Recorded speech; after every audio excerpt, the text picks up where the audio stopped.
Thanks a lot, Laura. Let's go to Robert Peston, ITV. Prime Minister, it's almost the end of the year. You must know by now whether we're going to get a free trade deal, will we?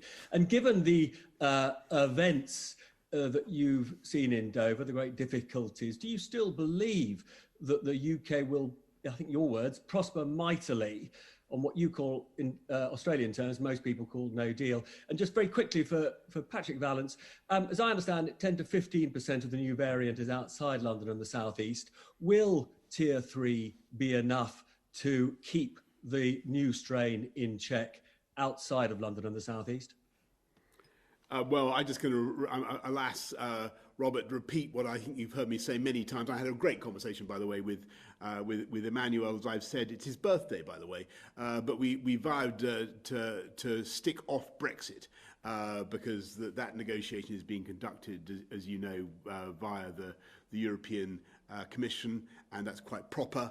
And the position is unchanged. There are problems. It's vital that everybody understands that the UK has got to be able to control its own laws completely, and also that we've got to be able to control our own fisheries. And it remains the case that WTO terms would be more than satisfactory for the UK, and we can certainly cope with any difficulties that are thrown in our way. Not that we don't want a deal, but that WTO terms would be entirely satisfactory. And prosper mightily remains an extremely good description of life after January the 1st, either way. It's probably worth adding that actually some of the reason why we've not seen big problems in Kent today is because actually the transition period work that's been going on for very many months and years even is coming to fruition a couple of weeks earlier than anticipated. But it does mean that the measures like having Manston available, like having the movable barrier available, and like having, including welfare for the hauliers, is all in place. And so, to a large extent, it has shown that we are ready. Sorry.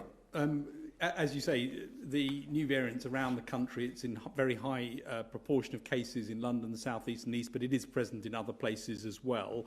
And the lessons I think that you have to learn about this virus generally is it's important to get ahead of it in terms of actions. It's important as rates start to go up that things are controlled. And so we need to monitor the rates very carefully, look at them all the time, regularly, as is being done by Public Health England, and take the action on tiers on the basis of the evidence as it accrues.